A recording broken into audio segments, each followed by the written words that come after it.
Ladies and gentlemen, welcome to Meanwhile Here on Earth. This program features in-depth conversations with the leading names in the subjects of UFOs, abductees, the paranormal, panel discussions, and the very best and brightest of the next generation of writers and researchers. Meanwhile Here on Earth, the show breaking new ground in alternative talk with your intrepid host, veteran investigative writer and researcher, Peter Robbins.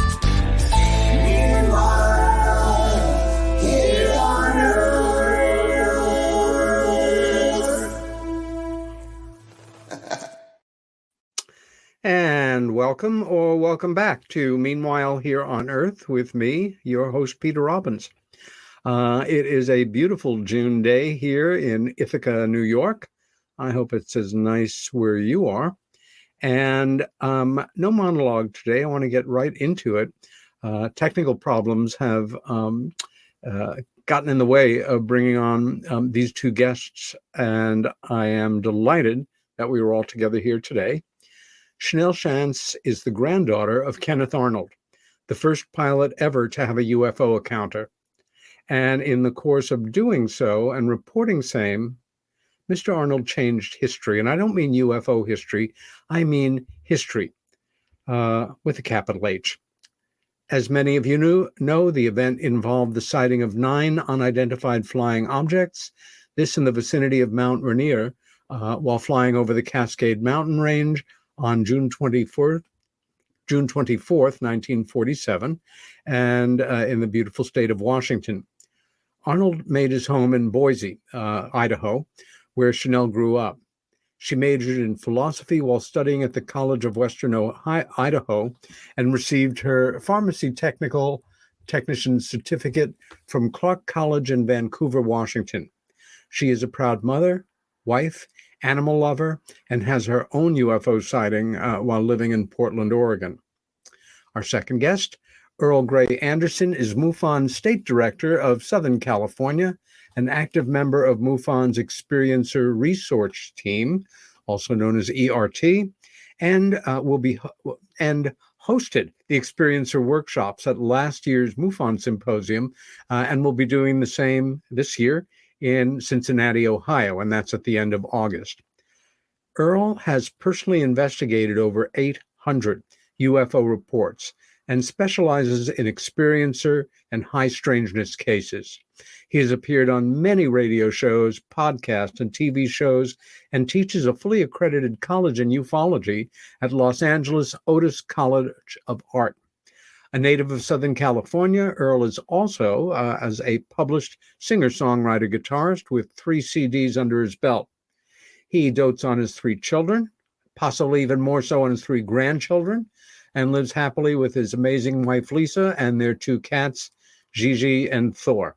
And that said, Shanelle and Earl, welcome to Meanwhile Here on Earth. Hi there, Peter. Where's Shanelle? And oh no, we just lost Shanelle. It does. We seem to have had an abduction here. I've got her book. Me too. Right.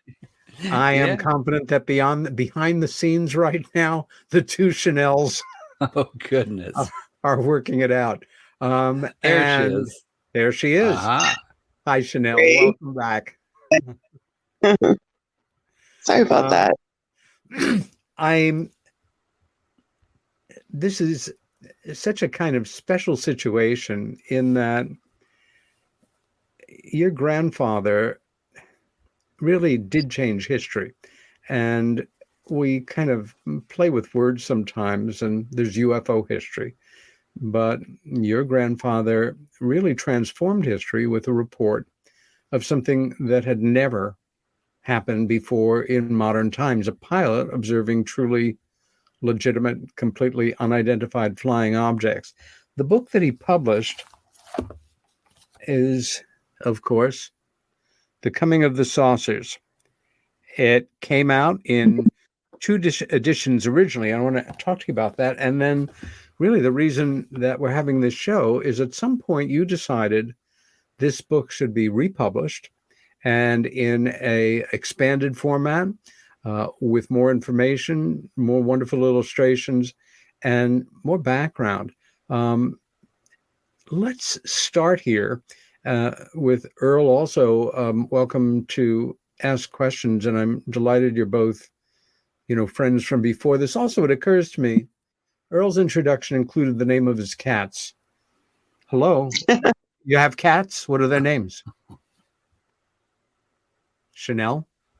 Oh, my cats. I thought you were talking to Earl. Yeah, Cashmere. Important step first.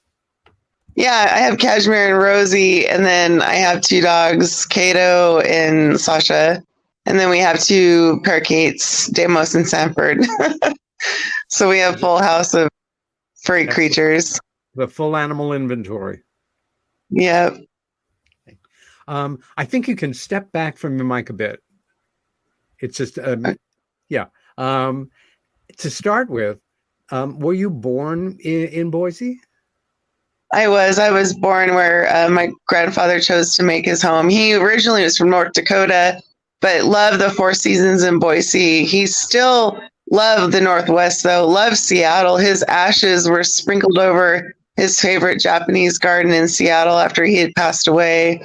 But growing up, he tried to talk to me before he passed from cancer, but he ended up, succumbing to pneumonia. But he sat me down and he just knew I was going to carry the torch. He kind of prepared me for it by saying, "Don't trust the government, Shanelle. You got to think for yourself." And I was always so proud that he changed history. And, it's sad, though, because he got so much ridicule. He used to say he was the unfortunate goat that first reported it because he was being treated as an Orson Welles back when he made his report. It was the first report of the modern UFO era. So, he got a lot of ridicule, but he was a very experienced pilot. He was a solid citizen. He was a respected businessman. He was a family man, had no criminal record. He was part of Idaho Search and Rescue Posse. He also flew prisoners in the state of Idaho to prison. He had a clean record and nothing was wrong with him. But, his friends, too, after he's had his flying saucer sighting, his friends started seeing flying saucers. And the government, treated it like a crime to talk about it back then. And he always felt like, it was his duty to find the truth. He invested $30,000 of his own money researching UFOs and flying saucers. And he had friends that were, high-ranking military officials. The pictures of the UFOs in the book that I published, that I released, that he wrote on the back, he truly believed were the same flying saucers he saw. And those 2 pictures are in the book that I republished because we shared some pictures that have never been released. My mom's just been coveting everything because my mom, definitely was my grandfather's favorite daughter. And she, is 69 years old. She's getting older, and I'm trying to get all the information out of her that I can. Just like everybody wants to hear about how they had a pet owl. It's a Mike Clellan thing. She had a pet owl named Barney, and she used to have to feed him meat, and they ended up taking him to the zoo. But people think that's special that my grandfather and my mom had a pet owl because it has something to do with UFOs or anyhow. That's a popular screen memory for abductees. Instead of remembering the little gray aliens, they'll talk about seeing 4-foot tall owls. Yeah. So it's very apropos. Let's go back kind of to the beginning in a way. You have brothers and sisters? I have a brother. He looks a lot like my grandfather, but he's just not really interested in the subject of flying saucers. And I have a cousin the same way. It's just because our family has been through so much with it. Like, sure. Even though my brother and my cousin and I know the story, it's still kind of a scary subject in a way. I mean, sure, the government admitted that the flying saucers are real, and they know more than they're telling, obviously. The Vatican has secrets of flying saucers for for thousands of years, and they haven't released everything that they have stored. And my big question is they've always been here. Why was there a veil lifted in June 24th, 1947, when my grandfather had his sighting? Because they were depicted in Renaissance paintings, so they've always been here. But it was like we were all asleep and we'd forgotten about the aliens, which I think are angels, just depicted like in the book Enoch, out of the Bible. And my grandfather was a big believer in the WASPE Bible. It's OAPSHE. And even Ray Palmer, they were at the 1977 UFO Congress in Chicago. And Ray Palmer had this whole thing called the stymie factor, which was the ridicule, the debunking, the harassment, all added up to the stymie factor, a term devised by Ray Palmer, a friend of Arnold for 30 years, in a lecture Palmer gave in 1977, 2 months before he died. But curiously, this is what Palmer believed. The WASPE, which purports a history of the earth and heavens for the past 79,000 years, Eurytherians or astral entities travel in vehicles along roadways that link levels or plateaus in the spiritual world that exist 6 inches to 100 miles above the surface of the earth. The craft are from both worlds. They're multidimensional. And Palmer noted that they made the same particular fluttering motions as Arnold's UFO sighted in 1947. After further thought and investigation, Palmer concluded the shaver was contacting WASPE-like astral entities who could obsess or possess people. And the Duro did live under the surface of the earth. And although solid world coexists with the earth, Palmer drew startling conclusion: I think flying saucers are dead. My grandfather totally believed at the end of his life that the connection to the living and the dead. He was very advanced in his thinking. He knew they were multidimensional. And I've grown up with just being a UFO enthusiastic, watching every ancient alien I could. And I believe that portals are the mountains. That's why they're seen by the mountains, the volcanoes.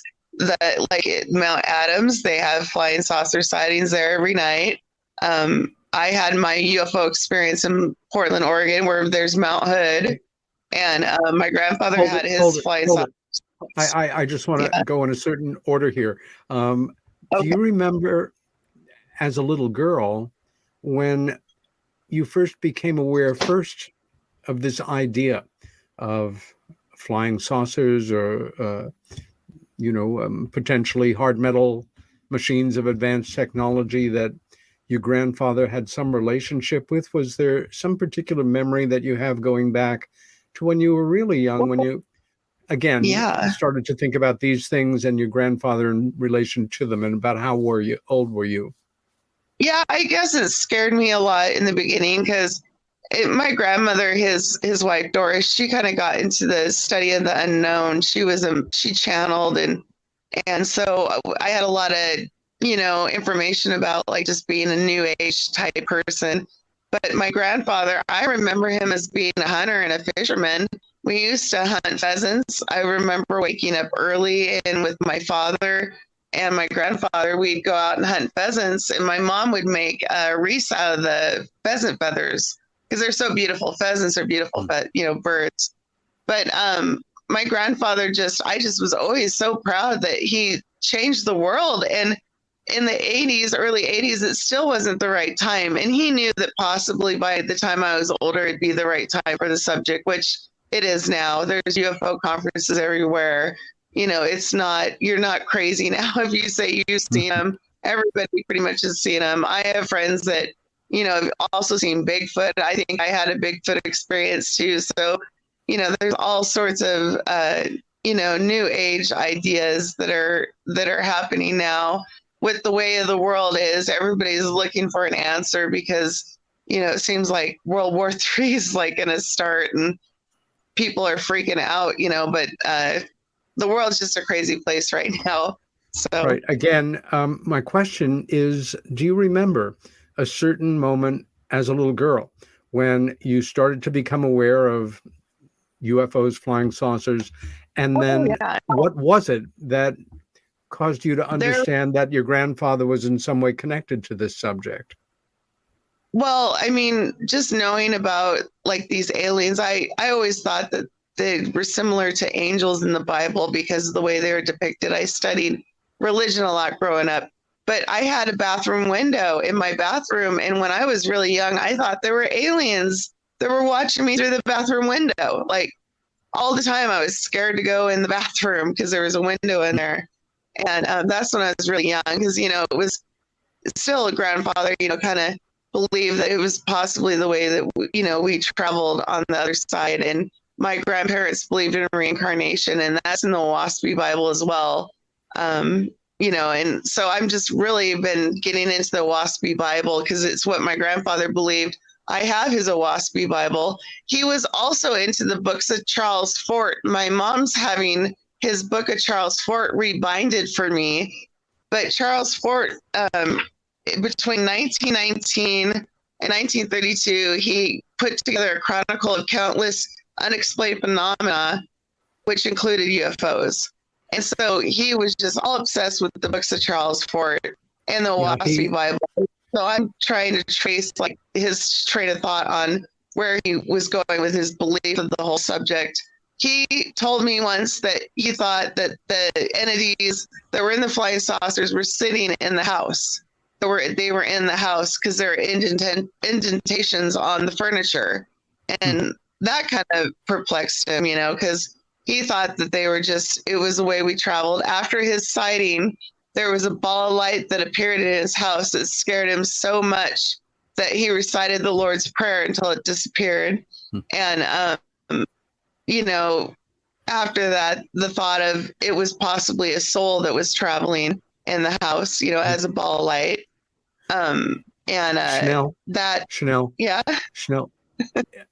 Again, my question is, do you remember a specific time when you were a little girl, when you first became aware, and what that might have been to bring you, realize that there are these, your grandfather's connected with this subject, that, the world seems so caught up in. You might not have a specific memory, but I'm curious if you do, when you first started to realize that he was a significant person in the world, not just to you and your family.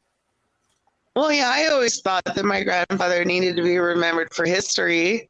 I mean, honestly, I was always upset that Roswell got so much, attention because as I've been studying, my grandfather's sighting was a lot more popular until like the late 80s when Roswell kind of exploded. But I always wanted my grandfather remembered for history. I felt like he changed the world.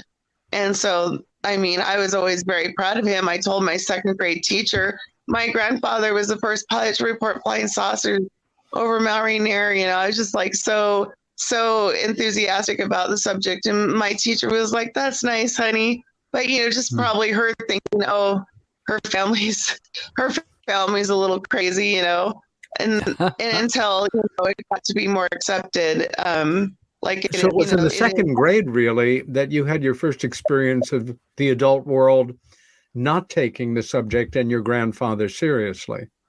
Yes.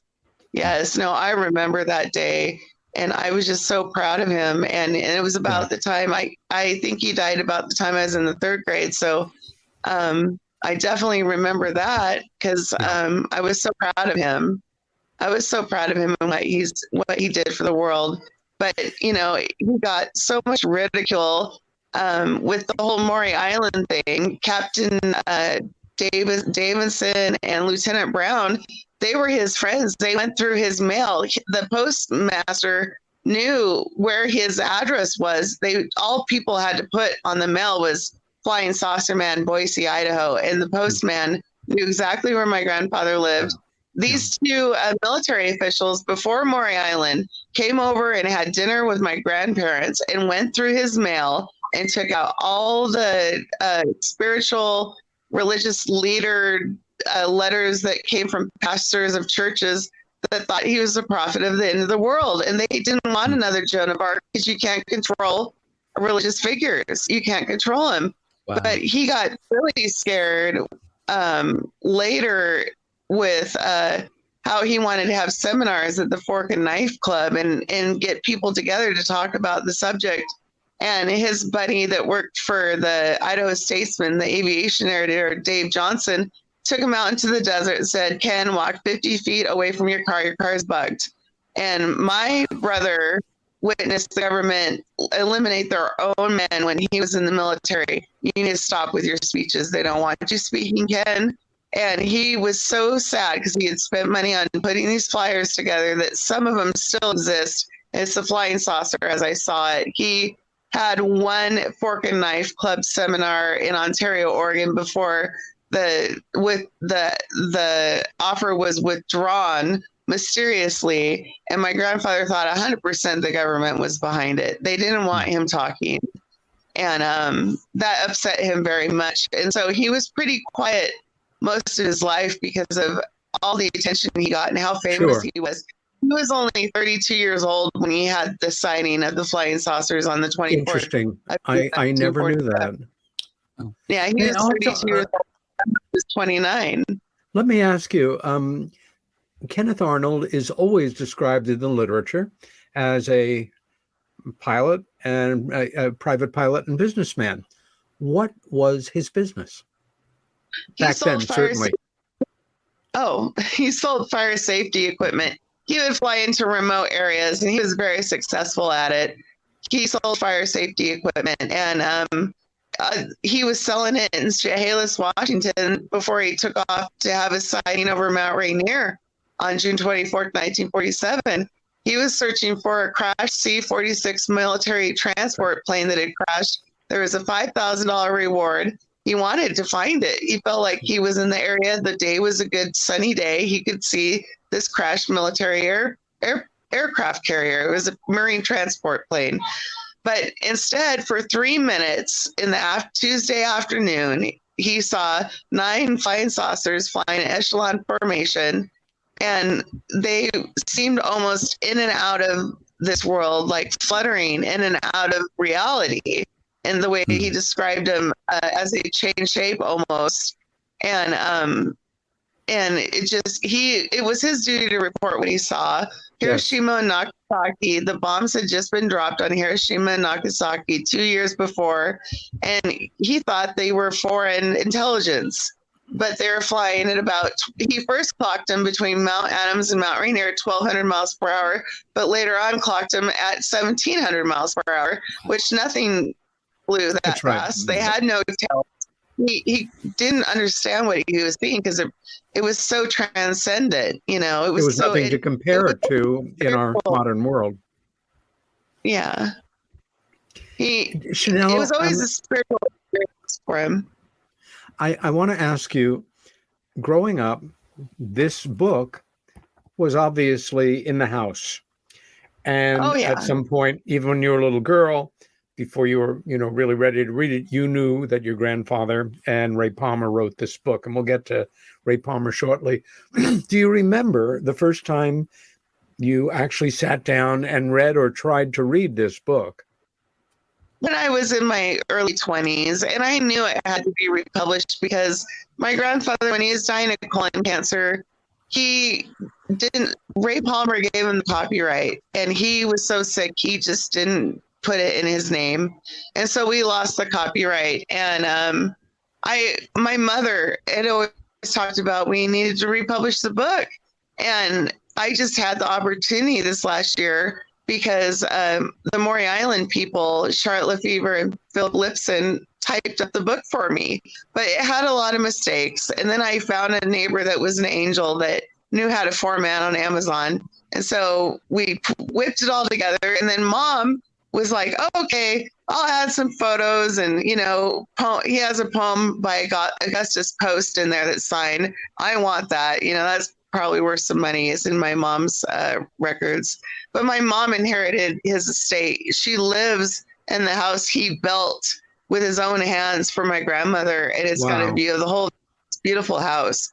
But our family's trying to hold on to that so hard because it's the way everything's gone up in value around here. Property taxes are super high, but my mom inherited the estate. And so she has a lot of, I grew up going through the files that he left and seeing all sorts of odd things. I donated a letter that was from the Olympian Society to the Chehalis Museum. They researched it, and it was some unknown UFO cult in Temecula, California they knew nothing about. And that letter always perplexed me because I was like, they were talking about flying saucers flying over Los Angeles 3 days after his sighting, which I thought was odd because he was supposed to be the first person in modern UFO history to experience the flying saucers, yet these people were talking about them as if they've always been here. So I don't understand how there was like how we'd forgotten completely that they didn't exist. Like in South America, they embrace it down there because it's part of their religious history, it seems. The South Americans are just, they're so open about, and they have a lot of sightings down there too in South America about the flying saucers. But I think that the conquistadors with the Mayans destroyed a lot of evidence of the communications with the, so-called aliens, like giving us technology, to help mankind. I know they've intervened. I always thought when I was little, Mother Mary was impregnated by an alien because she was a virgin, and then growing up, we'd hear about aliens impregnating babies into people. I'm like, well, it only makes sense that if it's a true story, if Mother Mary was a virgin, she was impregnated by an alien/angel. And I've read the book Enoch, and it does seem like, that they were taken out of the Bible, and the Bible's been rewritten to get people thinking that this is the only life that they're going to have, and you either go to heaven or go to hell. And I don't think it's as simple as that. I think that we live many lives. Ray Palmer, who is credited as the co-author of the book, coming out of World War II, he was one of the bigger names in kind of pulp science fiction publishing. And in some ways, it didn't do your grandfather's reputation a lot of good to have his name associated with a major person involved in science fiction. But of course, Ray helped the book get published. Can you tell us how he ended up originally holding on to the copyright? This really was your grandfather's book. Do you know how that happened? It was, I don't know for sure. I know that they communicated. It was before long distance phone calls. He was in Chicago. My grandfather was in Boise, Idaho. They would send records back and forth to each other. And my aunt lost them in her storage, but they would communicate that way. Ray Palmer, I think, just had the money to maybe make the copyright happen since he had Maury Island happen, which Fred Chrisman, part of Maury Island, was a fictional writer for Ray Palmer. So that didn't, my mom's always thought that Maury Island might be, urban legend because it supposedly happened before my grandfather's sighting. But Fred Chrisman, one of the people about the Maury Island, knew Ray Palmer. And so Ray Palmer paid my grandfather $200 to go to Maury Island to investigate these UFOs that dropped out of the sky in the Maury Island, Puget Sound area, and supposedly killed a dog, burnt this man's son's face, and it must have been Harold Dog Fred Christensen, I don't know who. But my grandfather was so scared. He got there to investigate in Tacoma. There was nowhere for him to stay. He went to a motel, and mysteriously, there was a motel with a reservation for Kenneth Arnold. And so he got that room. He swore the room was being bugged when Captain Davison and Lieutenant Brown were there with the fragments of the flying saucer that supposedly fell. My grandfather felt like it looked like lava sludge. He just got rid of his sample, which is totally sad. But the Maury Island people, Charlotte and Philip, they actually have a piece of it that they show when they go to sell their Maury Island book that supposedly is left from the Maury Island crash. But, he saw his flying saucers for 3 minutes in June, and that wasn't enough really to write a book. The whole Maury Island thing was a great story because it added, to make for the rest of the book, The Coming of the Saucers. The first 90 pages are my grandfather. The next are Ray Palmer. So the first 90 pages are my grandfather's words and his recap of the sighting. But I do have to say, in the 60s, or I think it was late 50s, early 60s, Doubleday Books offered my grandfather $50,000 to do a fictional story on his sighting, and he would not do it. And it upset my grandmother so much because she wanted that money, but he was a nuts and bolts type of guy. He was simple, he's a simple fisherman. He just wanted his story to stay true, and he didn't want, it to be fictionalized at all. And until 1977, he did the UFO Congress. And before that, he really hadn't done much because they were so scared of the threat that they got from Dave Johnson when he was doing his seminars with the Fork and Knife Club. They made it a crime to talk about UFOs back then. So anyhow, I have so much, to relay about, how it used to be. Now you can say you see a UFO. Wow, that's great. That's cool. It's accepted. But back then, he always felt like he was the unfortunate goat that had the sighting, but he had 8 sightings in his life, and my mom's trying to get them all documented for history. He was just a pilot, and he always was up in the air. He had a sighting in La Grande, Oregon. He had a sighting in California after leaving San Francisco. He definitely had more sightings, but he was not public with them at all because of what happened with his first sighting. Shanelle, again, on the book itself, this is not just an interesting historic artifact because, your grandfather wrote it. In the world of UFO literature and the world of historic literature, this is really the first UFO book. Charles Fort, who, of course, Earl and I are aware of, and whose work was so impacting that we got a new word in the English language because of his diligence. And it's, of course, Fortean. Part of his theories were that not only we were not alone, but we were somebody's pets, or we were under the influence of, or possibly the creation of, a wonderful visionary thinker. In the book, again, for some people this would matter less, but as a book geek, how did you or your family or your grandfather get that copyright back and kind of lay the groundwork for your republication of the book, which, again, both Earl and I are enjoying tremendously. And I think the things that you've added are of real value. Do you know how that copyright came back to you and the family? Well, we'll never get it back. It's gone. Somebody back in 2014 asked me who had the copyright, and it was public domain. And they started publishing Coming in Saucers on Amazon. And then with my publication, I thought I could get the copyright back, but it's in public domain.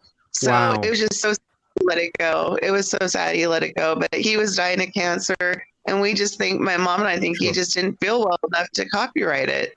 And he didn't know what was wrong with him. The doctor said he had colon cancer for 10 years before he finally died in 1984. So, and he was a smoker. He had a uranium mine. In the book, there's a picture of him and some uranium. He said on the campaign trail, because my friend and I didn't believe it was uranium. My mom's like, yes, he had a uranium mine. That was uranium. He thought he was going to get rich off of the craze. He had a uranium mine. So he was trying to make money. But yeah, so in the book, he's actually holding uranium. And that's probably why he ended up with cancer, Wow. So I've never held uranium, but he did. There's a real irony here for me.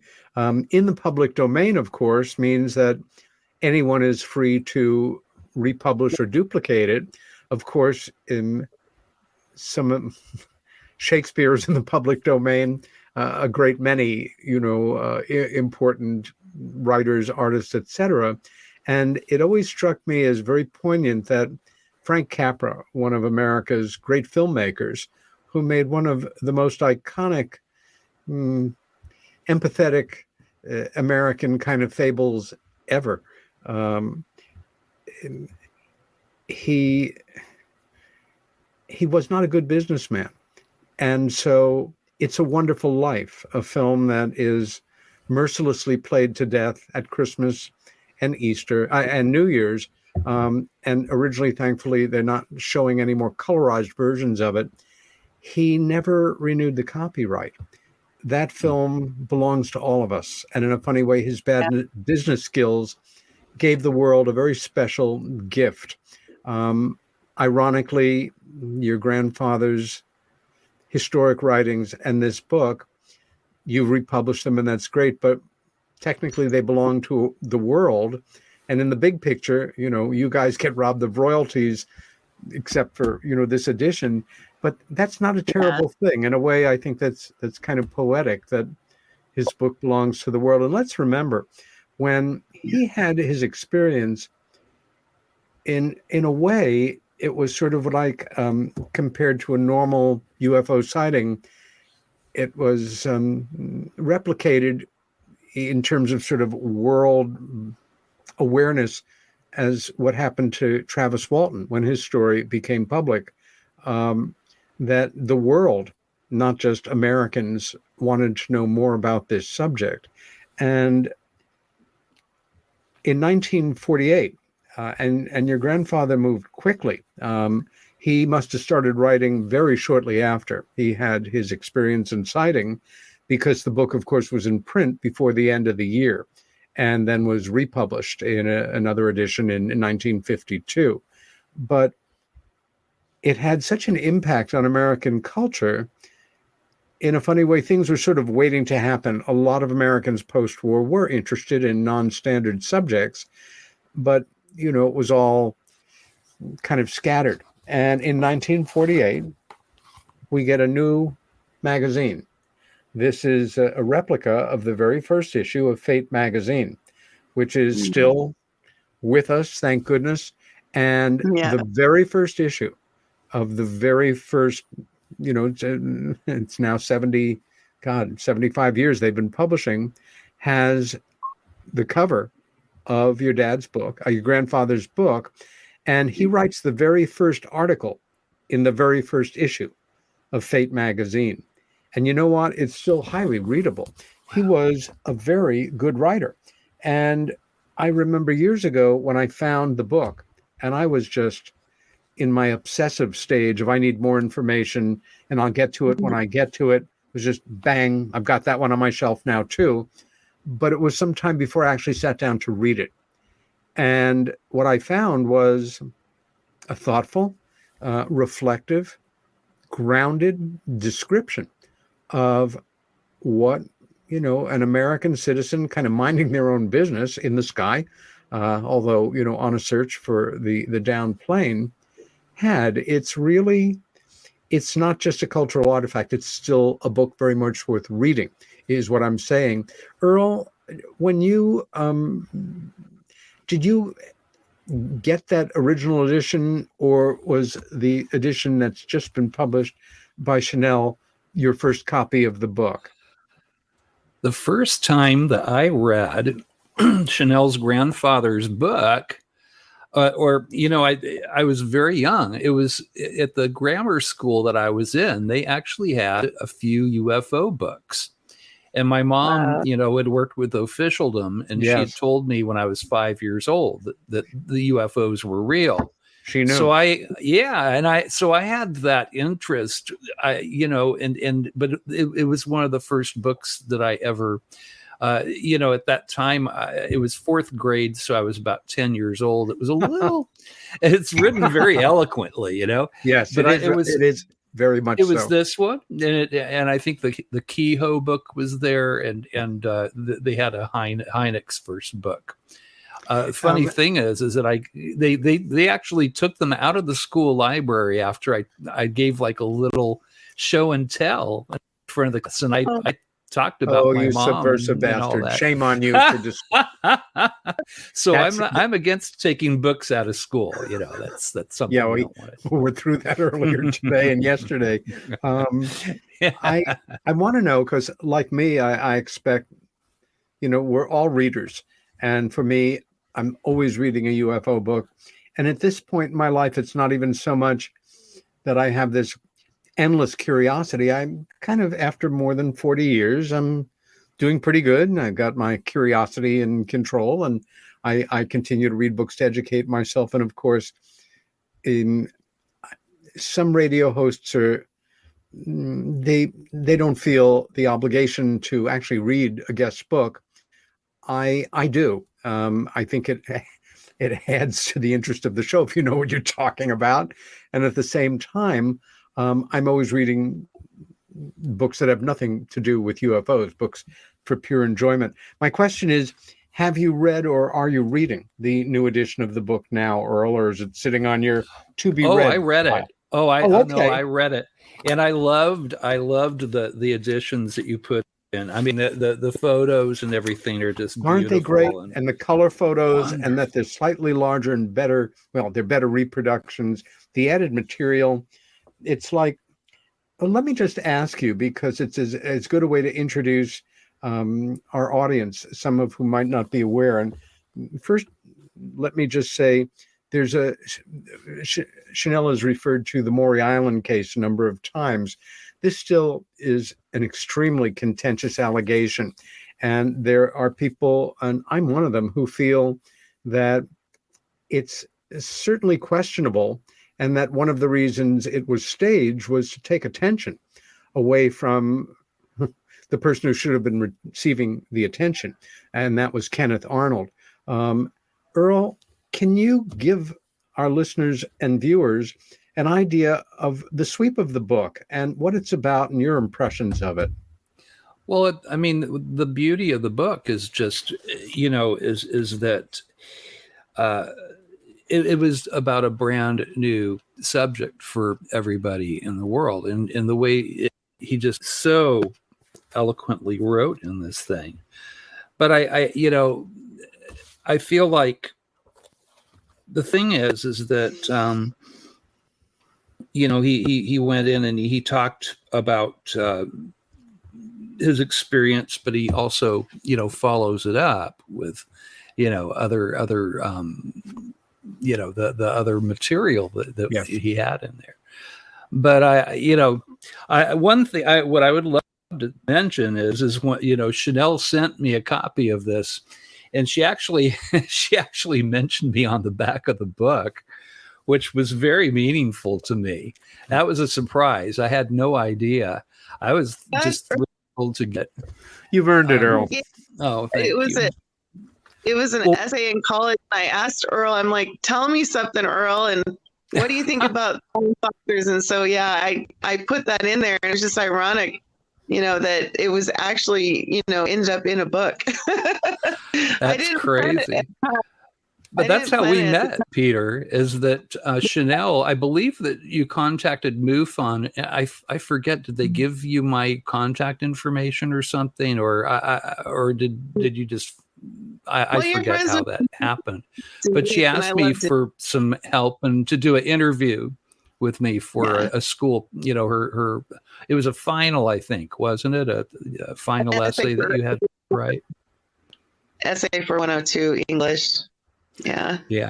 Shanelle, you mentioned that after your grandfather became a public person, that he received communications from ministers, pastors, individuals who obviously saw a more theological or religious or transcendent aspect to the phenomena or his experience.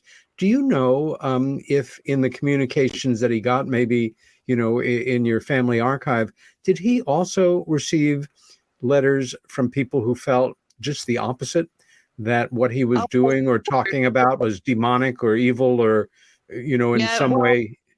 People want to, there's people that want to say that they're evil, fallen angels. And in the book, only a couple days after his sighting in Pendleton, there was a pastor that said he was a prophet for the end of the world. But I don't know. He definitely, was ridiculed a lot. So, it just, he wasn't after his speeches were ended, he just really didn't speak on the subject much until about 1977. And then what was the question again? Because I lost my train of thought. What do you have? Basically, you've answered it. Were there any people who specifically called him out or attacked him for promoting something demonic or evil or anti-Christian or? My grandmother threw a lot of letters away. He got bags full of letters. He talked to the guy that talked to the people from Venus. I can't remember what his name was. The guy that met people from Venus wrote him. Howard Mender? He's in a UFO book that I have, and yeah, he definitely contacted my grandfather, and my grandfather thought he was way out there. But my grandmother got so overwhelmed with all the mail, she threw a lot of it away, which is so sad. But they were so overwhelmed. They were 32 and 29 years old. They had two small children, and growing up, my mom, even she was born 10 years later. She was born in 1954. She got ridiculed as Arnold the Pig, his Green Acres was popular just because of who grandfather was.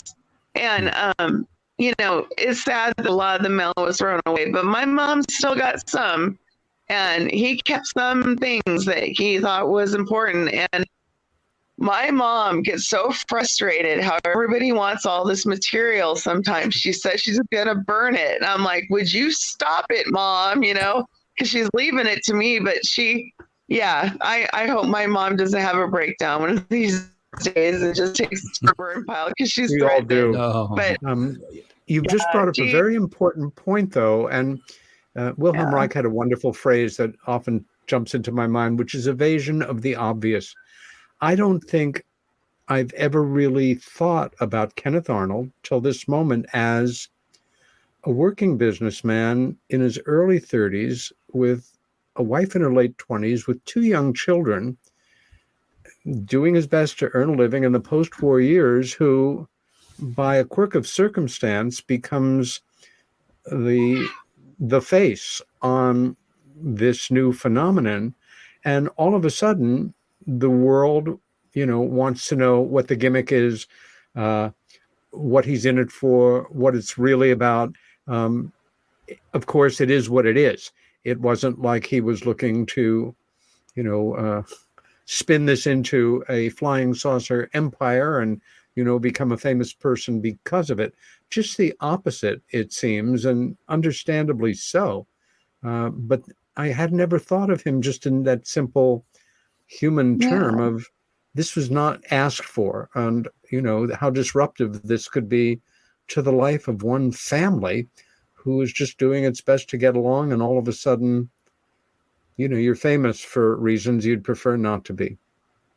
He was on an episode of To Tell the Truth, so if you guys ever find it, let me know. My mom and I can't find it. To Tell the Truth, it was an old like it wasn't a game show, but it was just like old. I used to watch it. I'm an old guy. It was on in the 60s. Yeah, Granddad was on the episode and we can't find it. Oh, it's got to be out there somewhere. But he was on To Tell the Truth, and we would love to find it. Well, I can tell you, in New York City, I don't know if it still goes by the same name, but there is the Museum of Broadcasting, and it has kinescopes of tens of thousands of golden age, black and white, old 50s television shows, among other things. And I know years ago, I tried to actually go there, and what it was about was Sheila McRae, who was a major Broadway player in the 40s, 50s, 60s, and on, was a friend of mine. And Gordon McRae, one of the best known names in American musicals, the star of Carousel and the original versions of Oklahoma, had a UFO experience, I'll say, during the war or just after the war. And it seemed to act to emotionally destabilize him. He was an MP on a crash site. And wow, I didn't know that. When I questioned her about it, she said, well, he wasn't terribly open about it, but I talked about it on the Johnny Carson show. So I set about to try to find it. But the first thing I learned was there are like something like 2,000 shows, and they are not cross-referenced by subject or guest. So that was out. But you might have different luck. This, of course, was a major American television show, and Google Museum of Broadcasting in New York City, you should get something like that and a couple of hits, and approach them and see if maybe they can assist you on this. I know that Paul Hynek, he found his dad was on To Tell the Truth as well, I believe. For goodness sakes. And he found it. So I could talk to Paul and find out. I mean, we have great. We've got the Broadcasting Museum here too in Hollywood. So right. They might have the exact same records. Help you out. Yeah. Wonderful. You know what my daughter found? My daughter found a Pawn Stars as somebody with an autographed copy of the first edition of The Coming of the Saucers. She just Googled it. It was on Pawn Stars. The book. It was only worth $300 at the time. Now they're worth more. I don't know why the books are worth more now. Well, mine's autographed too, but I think I do. Not by your grandfather, is autographed by you, which is very meaningful. But as the subject receives more respectability, books are worth more. Do you know Ray Palmer's son died, and the book I gave to my brother is worth $150 now, and it's only a paperback copy. And it was when his son was publishing it, but I'm pretty sure he's dead now. I don't think he's alive. But it came with a cassette tape, and it was my grandfather saying, and I listened to it with Jim Perry because I was on his podcast. And he actually came to visit me, and we listened to it, and it was my grandfather retelling the whole experience. And that book is worth $150. It's just a paperback book. It's crazy how much. And then first editions of his book are worth $500. Mine's worth $1,500 because I have Captain E.J. Smith's book, and my mom found him before he died, and Captain E.J. Smith autographed it to me. Wow. He was my grandfather's friend. He saw 9 flying saucers over Emmett, Idaho, and they met Pomori Island together. But that book, and I covet it. It's autographed to me, so it'll probably be worth a lot more than $1,500 someday. So, yes, I think you're wise to hold on to any and all artifacts attached to your grandfather and his estate. And at some point, if it's possible to invest in some archival boxes and all those records that your mother continues to hover over, that you ultimately will have a really important archive of a footnote to American history. And for natural archivists like myself, that's something to be proud of and to hold for future generations. And I'm trying to hold the torch. My 15-year-old daughter, we go to Chehalis once a year for the Flying Saucer Party, and she loves going. She dresses up as Miku, and we throw flying saucers off the balcony to everybody with prizes. And they had saucer days back in the time my grandfather saw flying saucers, and they brought it back. How many years later? 70 years later, it's saucer days, Flying Saucer Party. And Chehalis is where he took off when he saw the flying saucers. That's where he took off. So they started the Lewis County Museum there, and I donated that letter to them. They started the Flying Saucer Party, and I just rushed to get there. They had a mural of my grandfather's sighting painted on a building there in Chehalis. And if I ever move out of Idaho, I'm moving to Washington. Well, good old Chehalis. It's like the growing number of UFO festivals, many of them with conferences attached, that are appearing more and more around the United States. And I have no problem with any of them. When I even first heard the idea of a UFO festival, I got a bit concerned because I thought it was going to be something really superficial and mocking. Well, what it really is just having a good time and kind of celebrating in a way how deeply ingrained the subjects of UFOs and their occupants have kind of melted into the world of Western culture, not to mention entertainment. And you just can't swing a cat without, and terrible phrase, especially for your cat, but Peter. It's so ubiquitous in our culture. And again, if there's a ground zero, it's with your grandfather, his flight, and the publication of this very special book, and the republication. We're about to go to break, but before we do, I just wanted you to let our audience know how they can order a copy of the new edition of Coming of the Saucers. It's on Amazon, and it's the one that says republished by Shanelle Schanz with the bright red, cover, and it's 1947 to remember the year. And it's not the other one that says Coming of the Saucers by Kenneth Arnold that's blue with two ladies holding saucers. Those are the imposters. and you can't miss this cover. And that Beautiful. said, this is Peter Robbins with my special guest tonight, Shanelle Schanz and Earl Gray Anderson. And we will be back in 3 short minutes. Don't go away.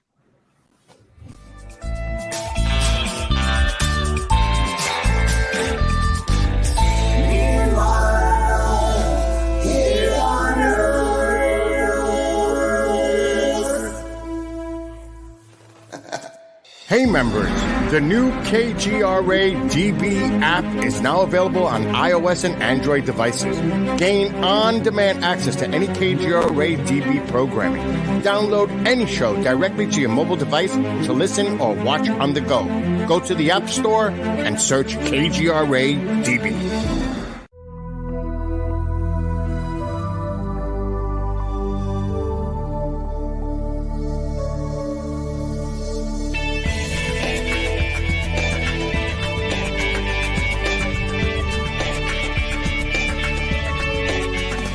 Are we alone in the universe?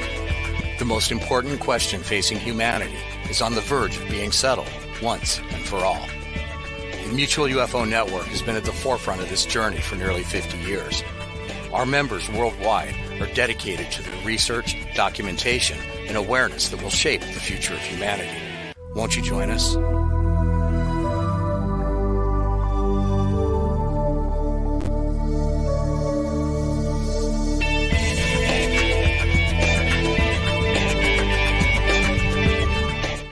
It's not just a donation. It's a warm blanket. It's a bottle of clean water. It's a roof and a bed. It's knowing someone cares. It's feeling safe. It's a today that's better than yesterday. Every dollar you can spare helps so much more than you can imagine. Please, donate now to help people affected by Hurricane Ian. Your support is urgently needed. Discover the Observation Deck, a one-of-a-kind virtual event platform that takes video conferencing to the next level by using avatars to navigate a campus. There's so many areas and activities to choose from. There's a 1,000-seat auditorium, an expo hall, a nightclub, and even a beach. So come attend a conference, take a class, or hear a lecture on the incredible Observation Deck campus. Go to theobservationdk.com. You're listening to the KGRA Digital Broadcasting Network. We provide unparalleled coverage of trending news in the world of ufology, cryptozoology, and paranormal phenomenon. Whether you're watching our video live stream or listening to one of our audio programs, you are getting the best from world-renowned researchers and hosts, guiding you through topics the mainstream won't touch. Miss one of your favorite programs? No problem. Head over to the members area at kgradb.com for access to our massive library of award-winning content. Make contact, stay connected, only at kgradb.com.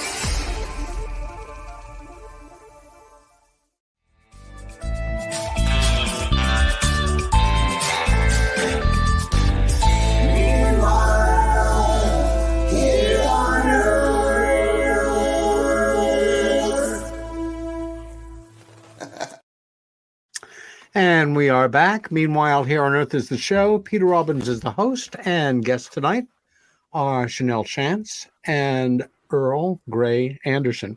At the break, I was going through the republished book that you've just brought out, and some of the photos are really wonderful. Also, the fact that some of them are in color and sharper and clearer. And I want to share, for us to share a few with our audience. The first one that you sent me, which appears in the book, but this is a better print, is my favorite.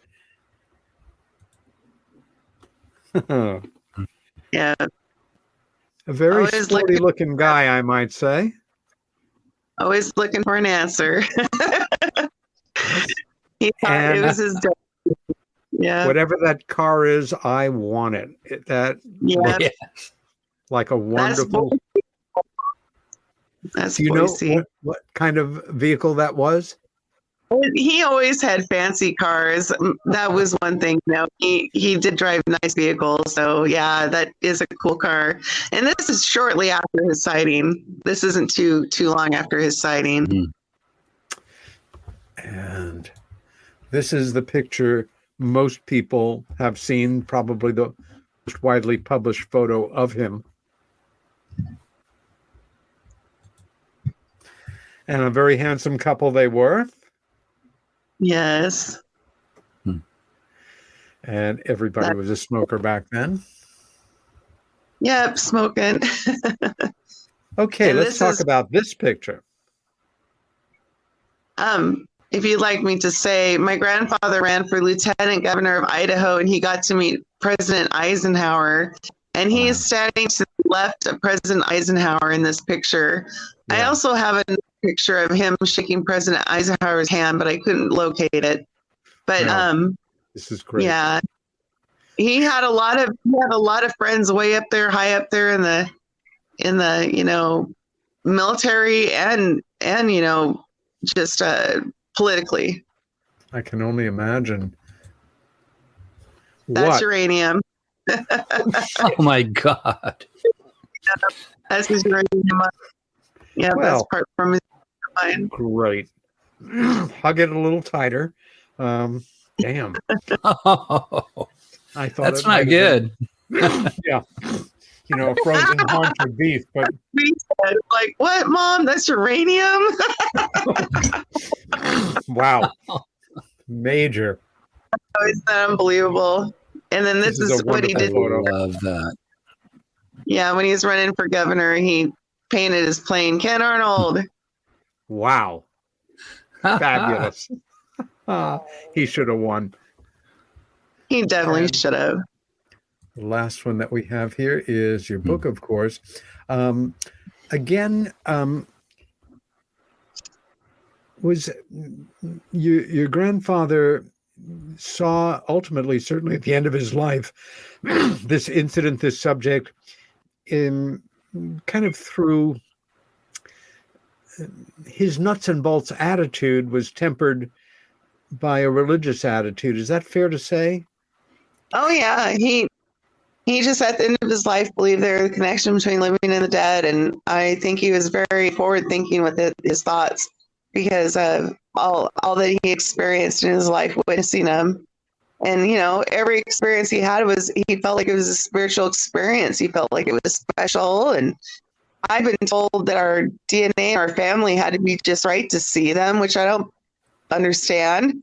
But after he saw him, everybody started seeing him. They call it the mysterious wave of 1947. Nobody can explain why. My grandfather saw him, then everybody started seeing him. His friends started seeing him. His friends saw one banking in a cloud here in Idaho, looking for one with my grandfather. They saw one banking in a cloud. And so, his friends were seeing him too. But yeah. Well, as we know from the historical record, whatever he observed, and for me, the specific shape is not as important as the phenomena. We have to face the fact that somewhere out there, probably among different civilizations and groups on planets and asteroids and in underground cities or factories, there's manufacturing going on where these things are being built. And if you think of, classic old Detroit and all of the different looking vehicles they were turning out, it was still variations on the same machine. But began, he just happened to be depending on your attitude, the right place at the right time or the wrong place at the right time, and got caught up in this historical moment, this absolute hurricane of folks seeing these things. Again, as a little girl, what are some of the, kind of personal, family, maybe holiday related or, special occasion related things that you remember about your grandparents on that side of the family? I wish in the book, there's a picture, like his last birthday. We dressed up our dachshund dogs and went to his house with my grandmother as well. And my mom made him a saucer hat, and it kind of looks like a dunce hat, but it wasn't a dunce hat. It was just a saucer hat with 9 flying saucers on it. And he wore it, was still kind of like, that I have some pictures of that. And that I just sticks out to me in my memory a lot because, my family was there and it was his last birthday. So definitely I remember that last birthday of his. And, and I was 7, almost 8. So, he just sat me down before he went to Seattle to go to the hospital and told me those 2 things: to not trust the government, to think for myself. And, he just knew he was passing the torch on to me or my mother. But honestly, my mother was supposed, in Pendleton, Oregon, they were going to start a festival there, but she didn't have a book. And so she could never pursue the career of being a public speaker about my grandfather. Now she's 69. He was 68 when he died. My mom's 1 year older, and she really can't travel. She's just, older, and she thinks I have fun doing it, and being a speaker, and I enjoy it. I hope I can attend more things, and get my name out there and sell some books. And it's important that young people are doing this, I mean, I'm in my 60s, I'm 60, just turned 65. And sometimes I'll go to conferences and things and it's like a lot of people are my age that are there. And I know that there's a huge interest. You look at Reddit or anything like that, Yes. A lot of the younger people. My son is actively reading the UFO pages on Reddit. So it's wonderful that you're doing it, Shanelle. I mean, I can't think of anybody better. There's nobody better for doing that than you.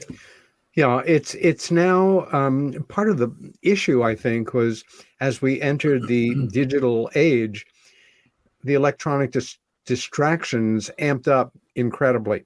And I remember years ago speaking to my nephew, who probably the closest thing I have to a son, who I absolutely adore, a very sharp guy who is now in his early 30s. But going back to when he was younger and knowing that his aunt had an experience being taken, that his uncle was in the work and, had a book with his name on it and spoke at conferences and things, I asked him, not that he could speak for his generation, but what his thoughts were on why there weren't more younger people involved.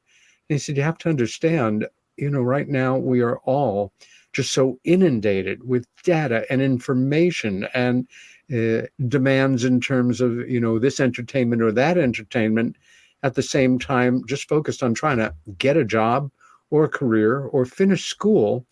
Of course they're real. Of course the government lies about it. And of course there are people that, do this full time.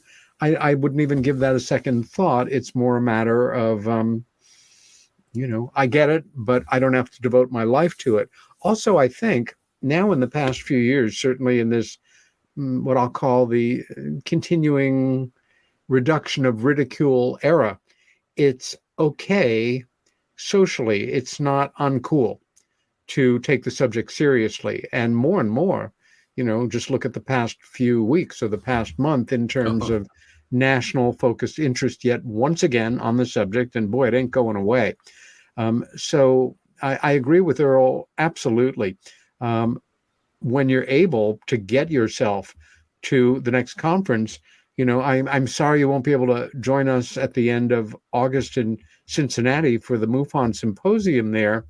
I would love to, see you sitting at a table, just selling out copies of the book. And, at the same time, it's not inexpensive to go to these things.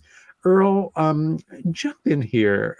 When we had originally talked about doing this show, one of the things that you know about me is I'm primarily focused on that narrow corridor of the intelligences that are manifested by the Greys, the abduction phenomena, more than the greater spiritual aspects and understandings and interpretations. We're in a period of time now where more and more, obviously, people who would have never talked about this to anybody outside of maybe their own small circle of UFO serious people, more and more people care less and less what other people think about what they think about the UFO phenomenon, which is very healthy. But there are continuing to be several emerging areas of influence or philosophy or thought. One is that they're all good and that it's government propaganda to believe otherwise. Another is that those people who put forward accounts like those ones documented by the late Bud Hopkins or David Jacobs, or in some cases, John Mack, who is usually just associated with, positive experiences, and that was not the case. And then other people who feel like me that there's a spectrum, that there may well be as many varieties of them as there are of us, from ones who are, for lack of a better description, deeply spiritual, connected to humanity in ways we do not understand, wanting to be of assistance, more and more people who want them to kind of, in Jungian terms, be that new pantheon of gods that helps us out of the mess that we have created here on Earth and makes everything right again. Or, they're all evil and just gotten better at their PR and sucking us in before they reduce us to the fluids that they drink at night to stay alive. It's all over the place. But Arnold himself, again, went from being a pragmatist to somebody who was open to more spiritual aspects about this. Both of you, I'd like for you to kind of move into having a dialogue together with me occasionally coming in about this whole idea. And you and I know, Earl, that there's a certain amount of dissension. That the best example I can give is I've spoken to one of the individuals I think is a terrific researcher and whose focus, like Dr. Max, has been on what is positive about this, what, given the nature of the experiences that people have, some of which are very frightening to them or disorienting or threatening or scary, is this your attitude, or are you dealing with individual other intelligences who simply don't care? It came to a point where he and I kind of went at each other a little bit, him feeling that the kind of experiences, again, that Hopkins documented, which are not necessarily ones that are pleasant or positive, was simply bad PR for people who were having good experiences, and that they really needed to either keep quieter or we needed to establish that they were good aliens but frightened people. I think you get what I'm saying here. Sure. And it's, we're all in this together, and jump in on this, you two. Well, I've learned that, I've gone both ways. I had a contact experience 8 years ago, and it was not a positive one. It scared the hell out of me. But following that, there were all these positives that were kind of in its wake. And I think, Kenneth Reen mentioned it, I think, first Dr. Kenneth Reen, back in 1991, that people that have had contact with anomalous beings will oftentimes, usually, will start manifesting some of the gifts that we usually attribute to our visitors themselves. Jacques Vallée and Eric Davis also talked about this, and they called it the Vallée-Davis effect. And I know you jump in for one moment, that you are right now working your way through that extraordinary body of work of Jacques Vallée's early work. And so I'm guessing a lot of this is fresh in your mind. Yes. And you know, the way that I feel about the different entities, I think that it's a full spectrum. I would like it to be all good, but in our culture, I mean, if we were talking about humanity, okay, well, are humans good? I mean, we have our Gandhis and our Hitlers, you know, and depending on who you are, you know, for some people, Mahatma Gandhi was a foe, you know. So, but for myself, though I had this initially scary experience, following that were synchronicities and a heightened intuition. I noticed empathy was kicked up through the rafters, and teachable moments. I've had a couple of sightings where I felt like they were targeted towards me to teach me something about this phenomenon. You know, and so I see both sides. But if somebody's had a horrible experience, I mean, we know certain people. You know, one of my friends in the UK, and I won't mention her name, but she's afraid for her daughter, and she had a terrible experience, and I was talking with her, and she was very, very angry because I was talking about these good things that came from my experience. What I will tell people now, experiencers in general, whether they have a good experience or a bad experience, they can find a good thing in it, because it's like a cosmic contagion, this Vallée-Davis effect. And if people stop long enough to get past their own fear, they may notice that their empathy has been kicked up. Some people are given the gift of healing, for goodness sakes. So that's my view. Again, I'm going to jump in for a moment here, because I completely neglected in the first half of the show to ask Shanelle to describe for us the UFO sighting that she had when she was living in Portland, Oregon. Again, you are the granddaughter of the first man to observe what we'll call unidentified flying objects, truly anomalous UAPs, etc. And all of a sudden, there you are having this experience. Can you set the scene and then tell us what happened? Yeah, it was like early 2000. My daughter had just been born. I needed a job, so I took up delivering newspapers. And you got to do it like 4 a.m. when the possums are all out screaming at you, you know. And I was always listening to Coast, you know, Art Bell.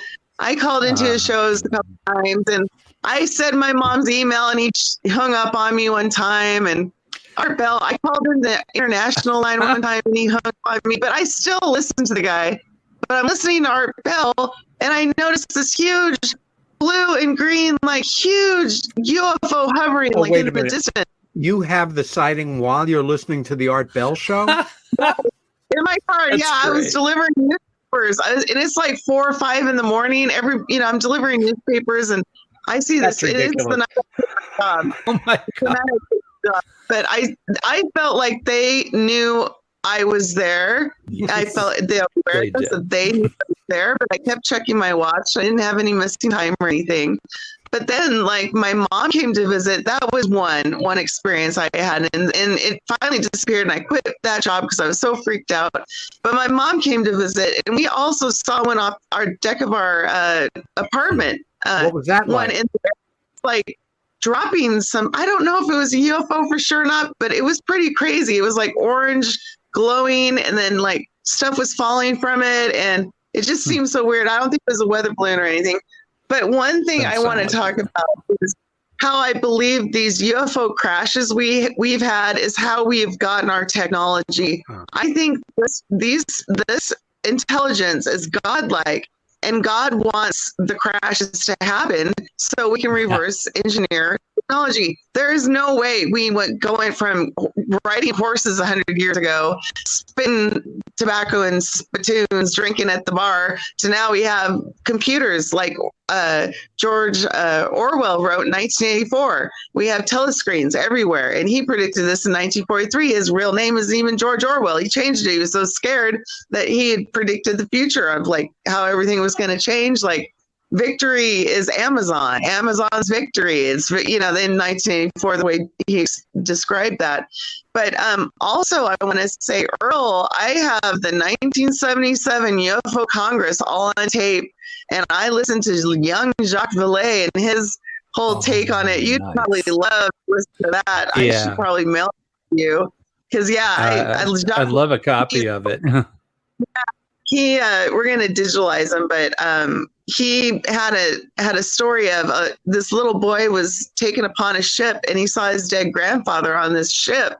And, you know, and that makes sense to me. I'm like, it just kind of makes me believe more that, you know, our spirits go somewhere else, you know, our souls go somewhere else. And you know, we travel. My mother definitely believes it's the way we travel in and out of dimensions, flying saucers. But I'm kind of a dimensionalist. I think you know, I'm as Jock is, and Hynek kind of went that direction. I mean, I think some stuff is probably coming from other star systems, but even then, it seems like they use portals to get here, regardless. Yeah. And that's a dimensional thing. You know, it's going out from our dimension into another one, and then popping back into this one.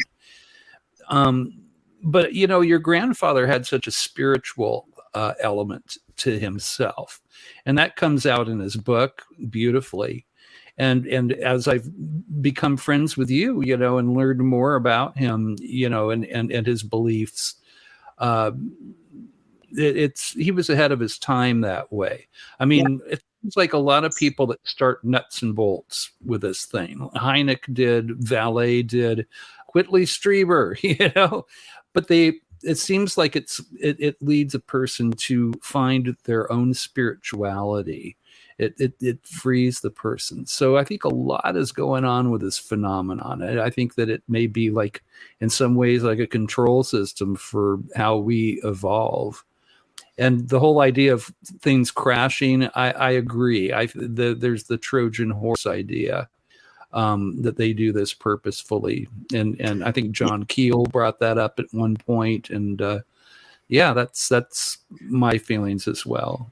Again, this is such an interesting area to pursue because it's based on our thoughts, our feelings, our beliefs, and not necessarily what is.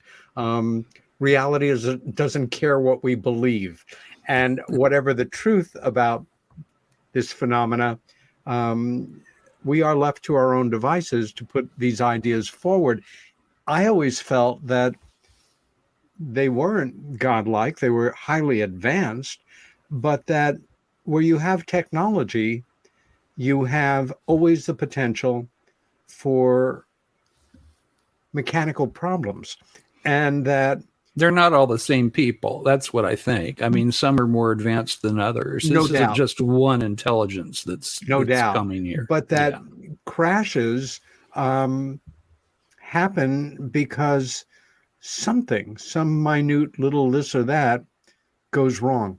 Or as some theorize around the Roswell crash, that it might have had to do with the severe thunderstorm that was going on about that time. Whatever, again, we believe, reality is sitting there in the wings, either nodding or shaking its head one way or the other. I've been wrong before, and I'm sure I'll be wrong about stuff again, and I'm probably wrong about certain things right now. But that's the beauty, I think, of this phenomenon. It causes us to dig in ourselves and to think about these deep things, you know? I've used this analogy before, and it's this childhood tale of the 6 blind men and the elephant. And they're all over that elephant. One's got his arms wrapped around one of the legs. Another is examining the tail, another hand on the tusk, another the ear. Of course, there's the trunk. And then, you know, just that whole wall of hide here. and they are arguing with each other on what the elephant is, because for each one of them, it is that thing at that moment. But better to argue that you're wrong as opposed to we all have pieces of a totality here. I think a certain amount of human ego comes into that, and certain individuals who become well-known in the work, and some very well-known, almost become leaders of schools of thought. And like religion, I believe this, and I'm supported by the faith that my belief is right. And oh, look, there are more and more people around me who believe the same thing and have faith in the same abstract ideas that I do. So I guess we're right. No, not necessarily. You are a self-contained group functioning much like a religion. And if you draw strength from it and peace, that's wonderful. But sometimes, stepping a little further along, it can mutate into a cult. And there's certainly been those in the world of UFO studies. I'm glad history records that none formed around, your grandfather or around his sighting. No, I mean, I remember Hellbomb, the comet in Heaven's Gate. Is like when my husband and I first met, that was going on. We went and watched the comet, and then, they killed themselves thinking there's a UFO behind it. That's out there. We got to stay grounded. We can't do stuff like that. Definitely. We don't need any more religions. Philosophies, that's fine, but dogma is the end of all, creative thought.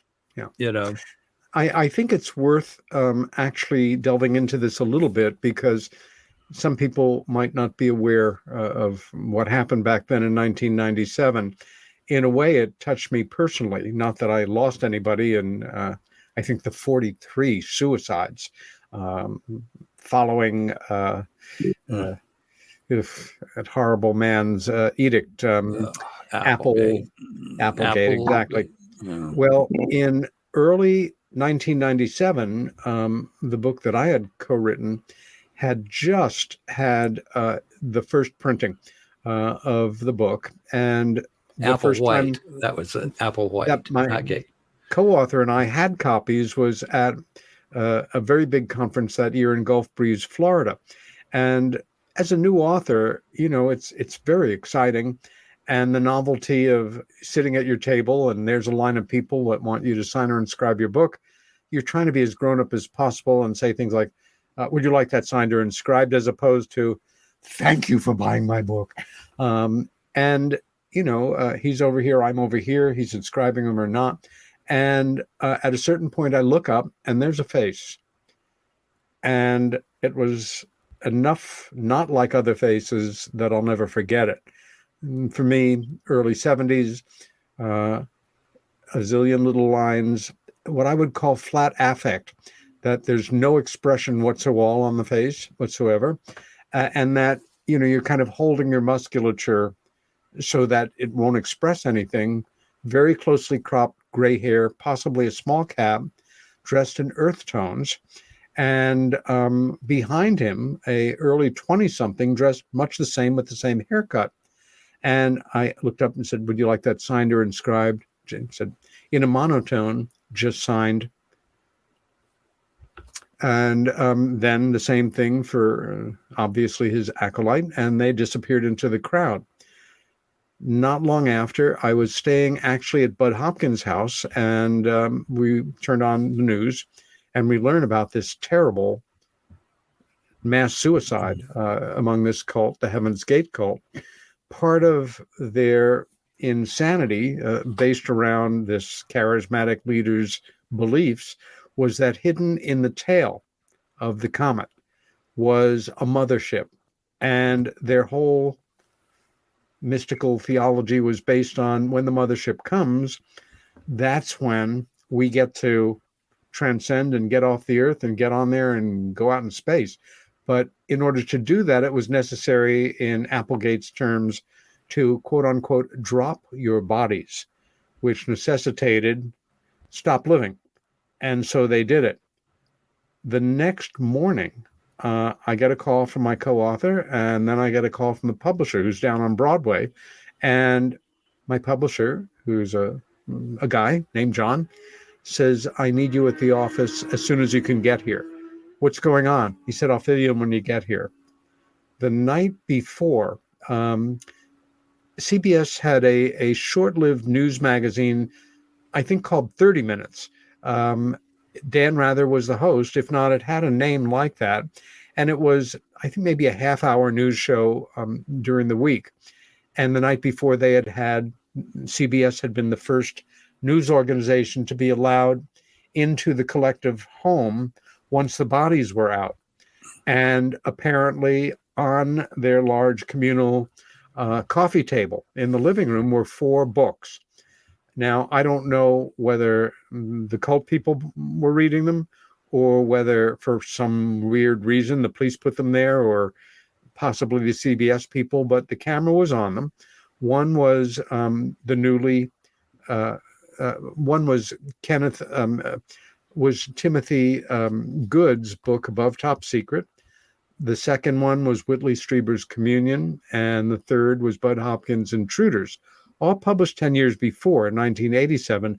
The fourth book was Left at East Gate, and that's the one the news people were basically calling the publisher's office repeatedly. Why? Because obviously in their minds there was a connection between Eastgate and Heaven's Gate. Oh, no. And I get to the office and he said, I'm setting you up in one of the empty offices. These are the news people you're going to speak to, and explain as well as you can that there is no connection between this horrible tragedy and between your book. That was the first bit of national publicity Left at Eastgate had. Maybe a bad omen. But to be caught up even tangentially and realize that a week and a half, 2 short weeks before, maybe less, there was this guy, and there's no mistaking that it was Applegate himself, and one of the guys, obviously, who went on to kill himself a week and a half later at the orders of this horrible little twisted monster guy.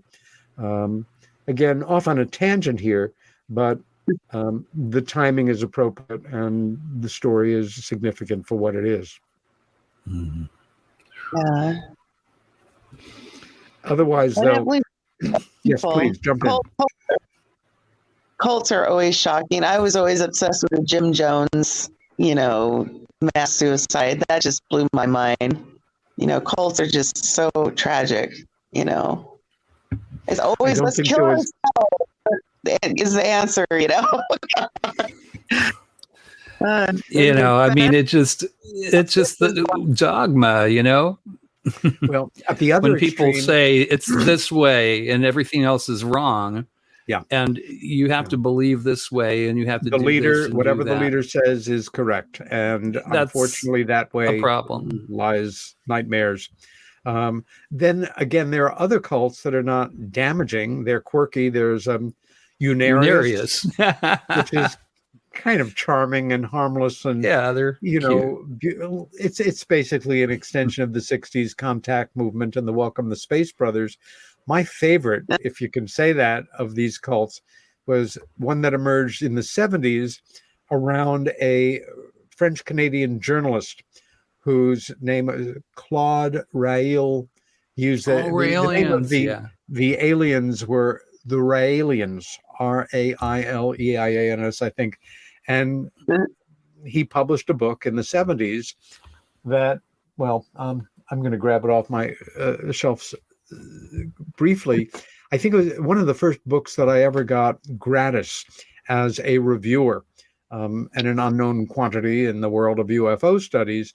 But it always struck me as hysterical in kind of a dark way that when he published it and he had made contact with these beings and established, kind of an organization on Earth where the enrollers, so to say, and I'm sure it was a coincidence, were all extremely attractive Canadian women with blonde hair and large breasts. And I'm all for that, no question. But I mean, it was kind of goofy. What set me back was the originally published emblem of the Raelians, which he wore a clawed rail in, kind of a piece of jewelry around his neck, was what we would call a Star of David superimposed on a swastika, which that's is right. kind I've of seen that. for some people, it's a symbol that's fraught with all kinds of possibilities. Continue on. I've got to find this book. Well, so now, there are these destructive dogmatic cults and stuff. But your grandfather, he was really, everything that he talked about was sweet. And it seemed like he had a large tent. How do you feel about that? I mean, I think that your grandfather knew that it was spiritual. He had his own spiritual beliefs, but it's not like he was telling people you have to do this or you have to believe this or have to do. No. Did you see that affected his own life in a good way? That his that's a rhetorical question, really, but his belief system that he had. Well, he definitely thought, had more. Trying to think of the right word. He had a lot more of a just knew that this is a question that had to be answered. And, his military friends would send him UFOs and reel to reel, and he sent it into the government. Hey, explain this. And they cut out the UFO, sent it back, and so there's nothing here. So he was always so frustrated because he was always trying to get the government to give an answer. And, they wouldn't. Even Ellen Hynek was kind of critical of him in the beginning, but then he became a believer. I think he came around with time. I wanted to mention too. That. Sorry. Well, Hynek started as a skeptic. He didn't believe in UFOs at all. He had, he had an arc that of learning, and he wound up, he was absolutely a believer in the end. Something that I thought was really interesting. A lot of things that your grandfather mentioned, we still see, like the way that he talked about these crescent-shaped UFOs moving. It's a very common pattern. They call it the falling leaf motion. And I still have people that report their UFO sightings where, I had a couple of women that saw a UFO over Azusa, California here, and they described the same thing. There was doing this in the air, and also we still get crescent-shaped craft sightings. Sometimes people will call them a boomerang shape.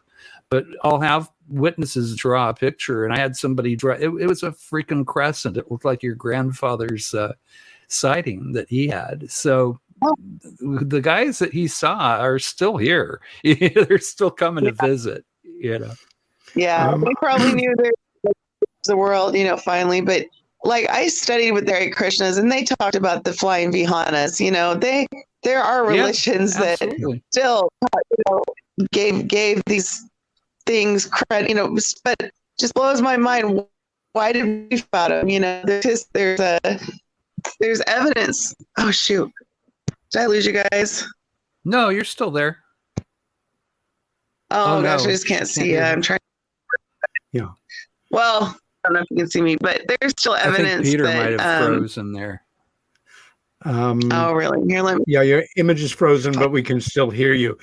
But I'll just finish the thought I was going to say.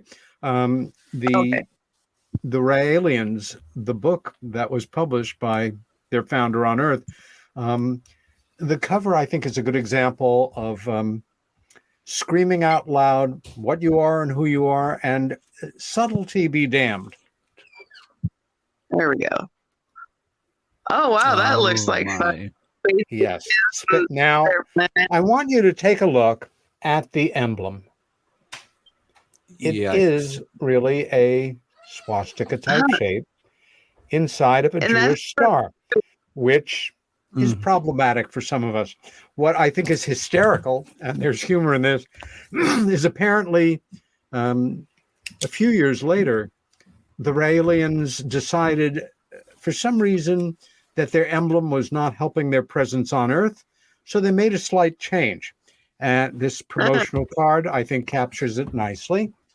It's a pinwheel, no swastika anymore. It's just sort of a happy Jewish symbol there. All good. I mean, well, that's better. I think better. If you can have it all. Better them than quite a number we can think of.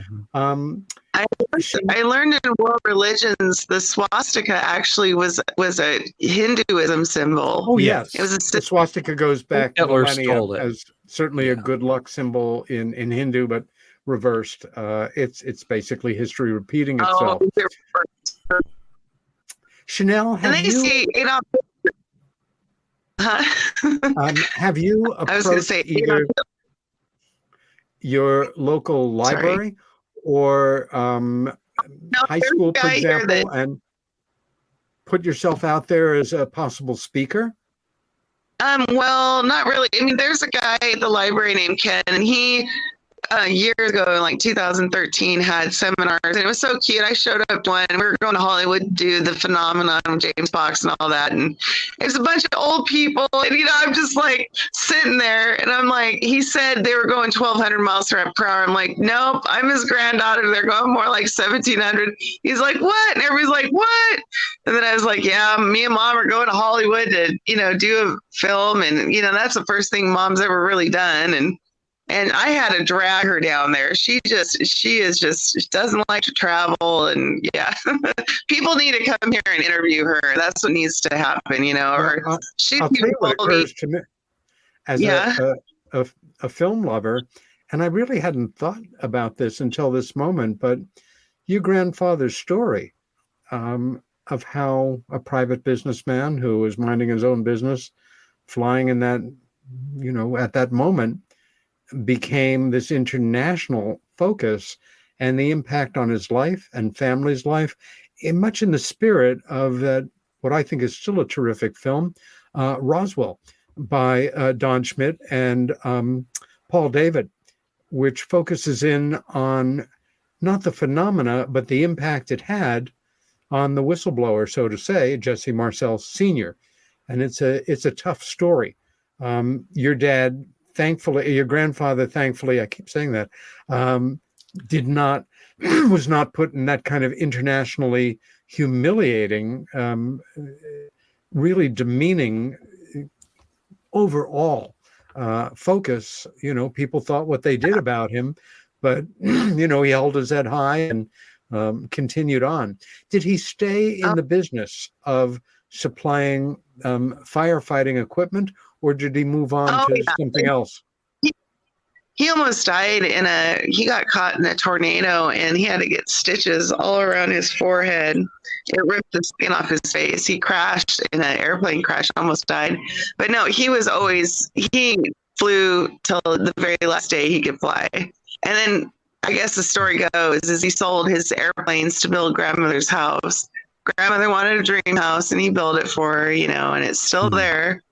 I hope we can hold on to it. But, mom's getting old and my dad's getting old, and they really don't know if they can keep up with the yard work and whatnot. It's on acre. Yeah. But, my husband and I really can't live with my parents. But, if it gets to that point, we're probably going to have to take care of them if they get older, because we don't really want them to go to a home, because then there will be no house. Of course. Save Kenneth Arnold's house. My husband has also thought we should make it into a museum, which is kind of far-fetched, but just with everything the mom's got, as long as she doesn't burn everything in the burn pile because she's frustrated. She had a guy that copied my grandfather's scrapbook and sold it to a guy in Florida. She didn't find out for 15 years. The guy's like, oh yeah, I got this scrapbook from this guy. I won't mention his name because we don't like him, but yeah, But it was stolen from your family. He was to copy everything, and he did to the files. My mom let him the files. He copied everything and sold it. She had the originals, but Wow. So mom's a little, the History Channel wanted to do something with us, and she still was like, no, you're going to have to pay me some money. And they just they want you on there for hardly nothing. And so we weren't part of the newest UFO show on the History Channel, which kind of hurt my feelings. I was excited for it. And they talked to everybody, but instead they had a reenaction of my grandfather's sighting. That was it. No interviews, of the family. And, it was kind of sad. They wanted my mom and I, but mom, she just thinks that her stuff's worth money. And she just won't give stuff away. But then look at me, I'm sharing pictures and I'm just letting them go because they wanted to make a statue of my grandfather in Chehalis, Washington. But they didn't have a picture to go by because there wasn't very many pictures of my grandfather out there. And so I leaked that one of him looking up in the sky because I'm like, God, Mom, this is such a great picture. And, I just want pictures of him out there that, he ran for governor. I mean, he was an honest guy. He, had this experience that was unbelievable, and he was able to, still succeed in life, even though he was very disappointed at the end of his life because he felt like he had gotten no answer. Pass the torch on to me. It's really sad because Mom really wanted to be a speaker when she was younger, and now she just can't. She can't travel. She's just not in good health. But it's up to me. I'm 46, and I can't believe it. And then my daughter's into it, and she's only 15. So maybe Summer will be the one that is speaking years from now instead of me. And she, she kind of, Can you imagine how differently your grandparents' lives, your parents' lives, your lives would have been had he simply not been there to see what he saw when he saw it? Can you even imagine how differently your family's life would have evolved? Fair enough. Yeah. Yeah, he lost so much privacy with everyone knowing where he lived, and it overwhelmed the family. It really did, and that's why they laid low after the Fork and Knife Club seminars fell through.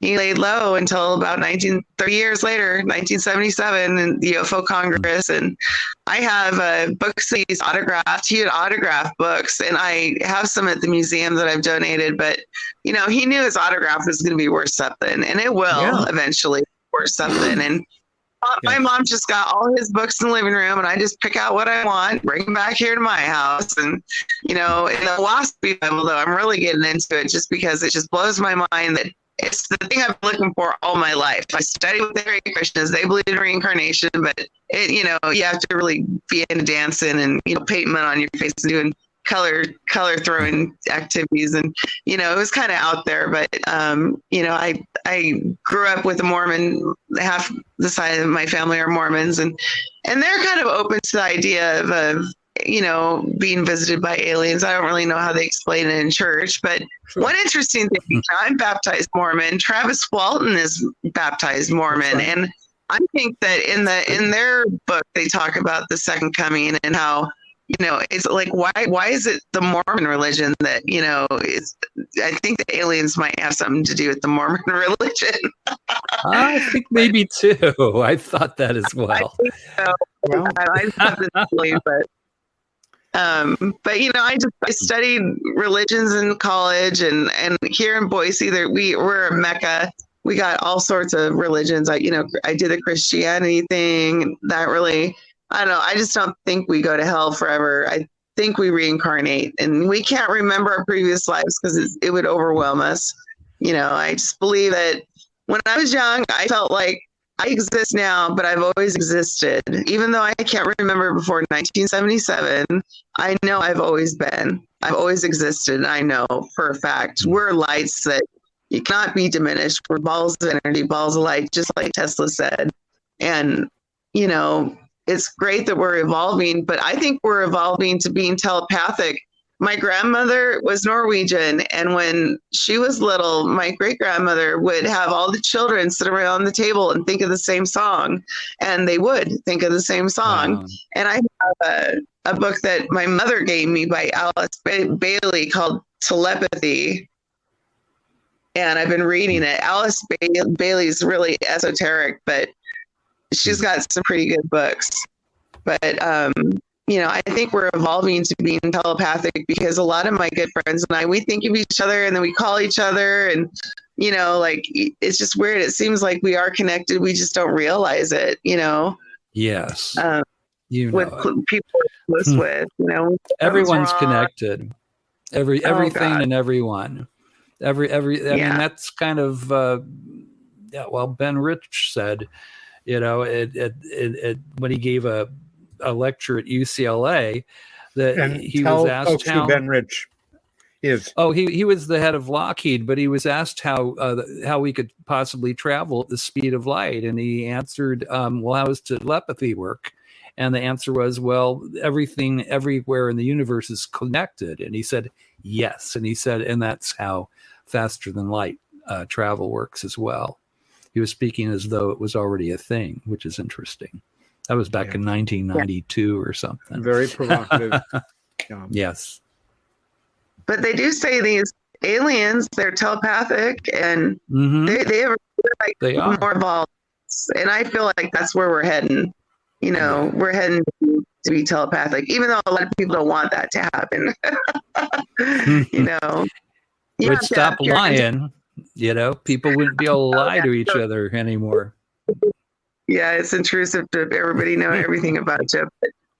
But I know some of my good friends that we reach out to each other, at the right time or call at the right time. And they're like, I was thinking of you, and, just stuff like that, being telepathic. And I was experienced somebody that had precognition, which this person could tell the future, and it was true what he predicted.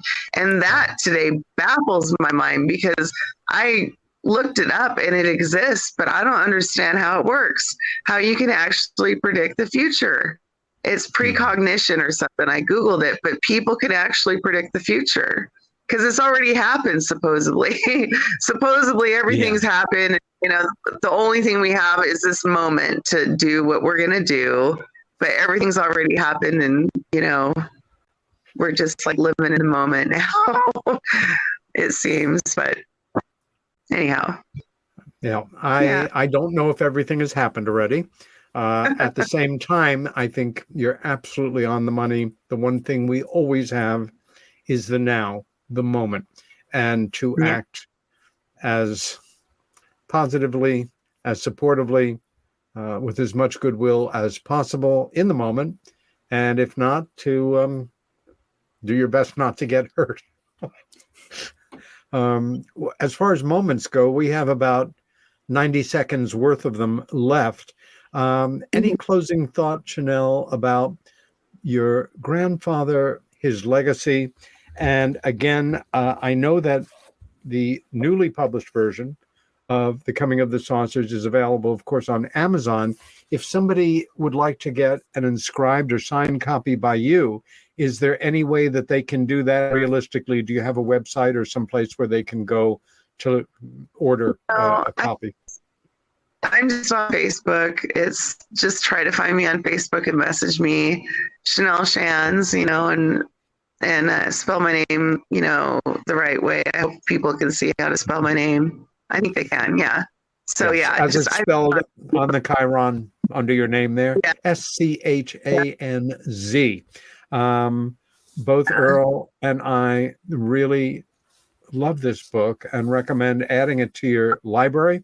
It is a remarkable American memoir in its own way.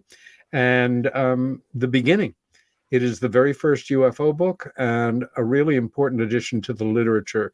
That said, our time is done. Shanelle Schanz, Earl Grey Anderson, my dear friend, thank you both so much for joining me tonight. And for the rest of you, stay well, stand up for what you believe in, and be kind to each other whenever possible. See you next week.